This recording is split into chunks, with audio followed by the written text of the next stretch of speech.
administración pública. Este puede ser llevado a cabo por un funcionario, una autoridad o incluso un particular. Existen varias maneras de cometer este tipo de delito. Tenemos entre las siguientes.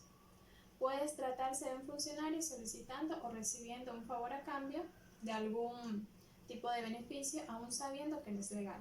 Siguiente punto, tenemos a un funcionario o una autoridad actuando injustamente, aprovechando su posición de su cargo. Otra, tenemos un funcionario o una autoridad que no asume la responsabilidad de llevar a cabo un ejercicio a cambio de algún tipo de gratificación. Otro puede ser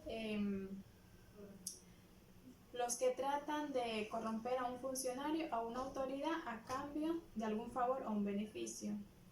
La última, los que se benefician solicitando algún tipo de favor para sí o para algún tercero. Por ejemplo, un juez penal será procesado por el presunto delito de cohecho. La justicia encontró culpable de cohecho al intendente, quien recibió un automóvil por parte de la compañía, quien ganó una licitación para construir un puente. El Código Penal señala en el artículo 280, cohecho, las o los servidores públicos y las personas que actúen en virtud a una potestad estatal en alguna de las instituciones del Estado, enumeradas en la Constitución de la República, que reciban o acepten por sí o por interpuesta persona beneficio económico indebido de otra clase para sí o un tercero, sea para hacer, omitir, agilitar, retardar o condicionar cuestiones relativas a sus funciones, serán sancionadas con pena preventiva de libertad de 1 a 3 años. Si el servidor público ejecuta un acto o no realiza el acto debido, será sancionado con pena preventiva de libertad de 3 a 5 años. Si la conducta descrita para cometer otro delito, la o el servidor será sancionado con pena preventiva de libertad de 5 a 7 años. La persona bajo cualquier modalidad que ofrezca, dé o prometa a un servidor público un donativo, dádiva, promesa, ventaja o beneficio económico indebido u otro bien de orden material para hacer, omitir, agilitar, retardar o condicionar cuestiones relativas a sus funciones para cometer un delito, será sancionado con las mismas penas señaladas para los servidores públicos. Actas e informes de indicio de responsabilidad penal. De conformidad con lo establecido en la ley pertinente y el reglamento de responsabilidades, los indicios de responsabilidad penal derivados de las auditorías y exámenes especiales se podrán tramitar mediante informes de indicios según la naturaleza o circunstancias en que se presentan los hechos. Acta con trámite. Procede la formulación y trámite de acta de los indicios de responsabilidad penal solo en los casos de peculados previstos en el artículo 157 del Código Penal. Si el presunto responsable cubre inmediatamente la diferencia establecida y requerida por el auditor actuante, y esto consta en el acta, también procede la tramitación de la misma, y de ser el caso, el responsable denuncia ante el Ministerio Público para que sea el fiscal y el juez, de acuerdo a sus respectivas competencias, lo que resuelvan sobre la existencia de la infracción, el grado de responsabilidad del encausado y las demás circunstancias que configuren el hecho y la intención dañosa.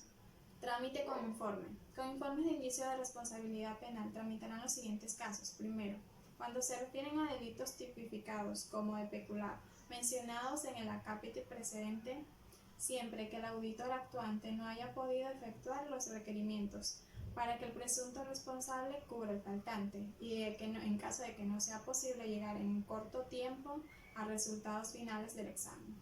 Segundo punto, tratándose de otros delitos que no sean peculado, pero específicamente cuando se trata de cohecho, confusión, enriquecimiento ilícito y testaferrismo, que hablan en los artículos 121 y 122 de la Constitución Política. Los hechos que dan lugar al indicio de responsabilidad penal, de preferencia, se tramitarán en informe aparte, para brindar agilidad en las acciones legales correspondientes. No obstante, tales hechos podrán incorporarse al informe final de la auditoría o al examen especial. de manera que trate, incluyéndose las responsabilidades de administración y civiles, a que podrán dar lugar particularmente cuando los resultados se lleguen a obtener en corto tiempo. Acta de indicios de responsabilidad penal.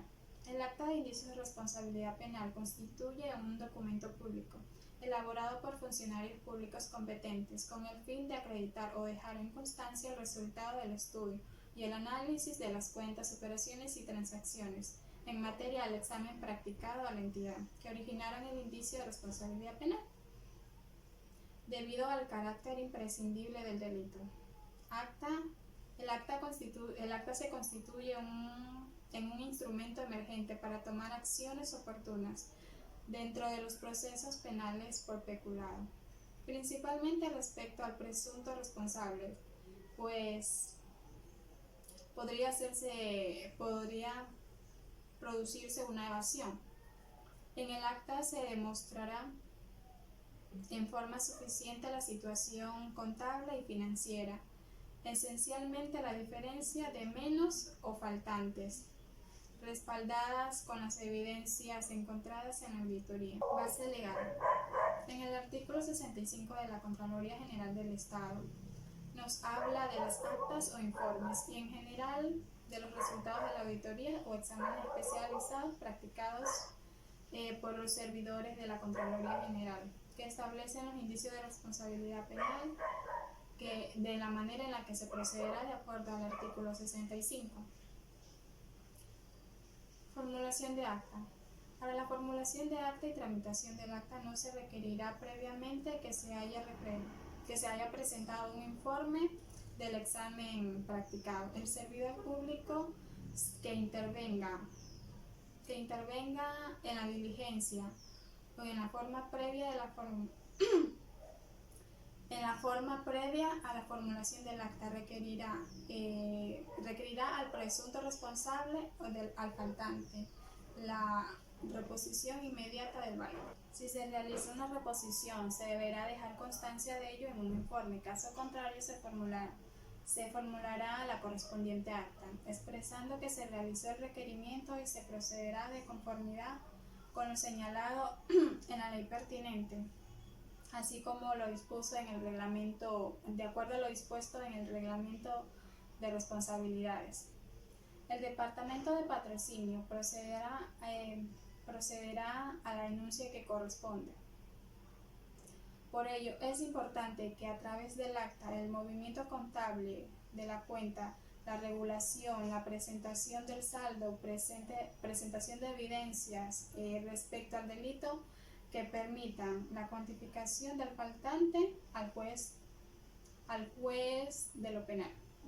En caso de que no sea posible llegar oportunamente a los resultados finales del movimiento financiero o no sea factible hacer un requerimiento para cubrir el faltante, no será requisito formular un acta, sino más bien un informe sobre el particular en el que consten los hechos que dan origen al establecimiento de la responsabilidad. Igualmente, no se procede a formular el acta cuando en el transcurso de las auditorías o exámenes especiales se establecen graves presunciones del cometimiento de otros delitos que no se ha peculado. Un ejemplo sobre los indicios de responsabilidad penal es el que se dio el 11 de agosto del 2019 sobre el caso Assange. La Cancillería presentó el pedido de lesividad al acto administrativo que otorgó la naturalización a Julian Assange ante el Tribunal Contencioso. Hasta la primera quincena del mes de agosto, en el pasado mes de abril del 2019, el canciller José Valencia anunció que el Ministerio de Relaciones Exteriores y Movilidad Humana declaró como un acto lesivo la carta de naturalización otorgada a Assange. Este fue el paso previo para anular dicho documento según la Ley Orgánica de Movilidad Humana. Valencia no presentó este pedido antes porque estaba esperando el informe de la Contraloría sobre este tema. Las irregularidades que se encontraron en la Cancillería esos meses fueron ratificadas en el informe especial que realizó la Contraloría en el periodo de auditoría del 1 de enero del 2012 al 30 de septiembre del 2018. La Contraloría encontró que para la naturalización no se cumplieron con los requisitos ni procedimientos legales y tampoco se utilizaron los sistemas informáticos del Ministerio. Assange no presentó la declaración patrimonial jurada y no cumplió con la residencia regular y continua de 3 años en el país, entre otros errores.